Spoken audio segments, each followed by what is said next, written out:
తెలంగాణ దినోత్సవ ఆవిర్భావ సందర్భంగా శుభాకాంక్షలు. ఈరోజు తెలంగాణ రావడానికి చాలామంది ఉద్యమకారులు బలిదానం వల్ల తెలంగాణ ఏర్పాటు చేయడం జరిగింది. దానిలో భాగంగానే గత ప్రభుత్వం జూన్ 2వ తేదీని తెలంగాణ ఆవిర్భావ దినోత్సవంగా ఏర్పాటు చేయమని ఆదేశించడం జరిగింది. అదేవిధంగా ఇప్పటి ప్రభుత్వం కూడా అదే ఆదేశాలు పాటించడం జరుగుతుంది. కావున ఈరోజు తెలంగాణ ఆయుర్వేద దినోత్సవంగా ఇచ్చేసిన అందరికీ నా యొక్క శుభాకాంక్షలు.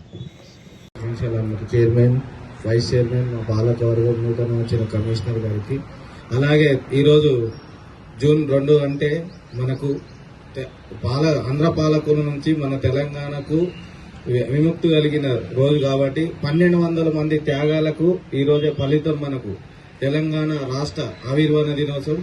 దీనికి మనం ఎంతో గొప్పగా జరుపుకుంటాం. గత ప్రభుత్వంలో దీనికి 12 నెల రోజుల దాకా జరుపుకునే వాళ్ళం. ఇది మనకు ఈ గవర్నమెంట్ లో గిట దానికి అలా జరుపుకోవాలని, అలాగే ఈరోజు మన తెలంగాణ ఆవిర్భావ దినోత్సవ శుభాకాంక్షలు అందరూ జరుపుకోవడం చాలా ఆనందకరమైన విషయం. మరి ఈ తెలంగాణ ఆవిర్భావం జరుపుకోవడం ఎన్ని బలిదానం కావచ్చు, ఎంతమంది ఉద్యమకారులు బలిదానం కావచ్చు, వారి రక్తం పుట్టే ఈ రోజు ఈ తెలంగాణ ఆవిర్భావ దినోత్సవం జరుగుతుంది. మరి సారు కేసీఆర్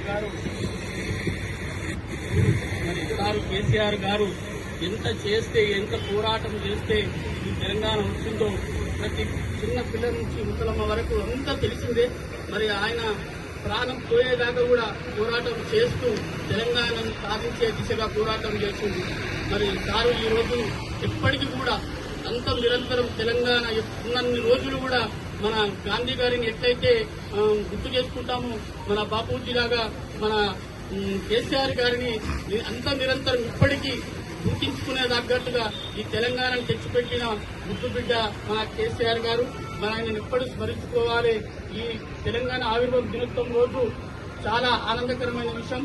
మరి ఇక్కడికి ఇచ్చేసిన కౌన్సిలర్లకు, చైర్మన్ గారికి, కమిషనర్ గారికి తెలంగాణ ఆవిర్భావ దినోత్సవ శుభాకాంక్షలు తెలియజేస్తూ ముగిస్తున్నాను. జై తెలంగాణ.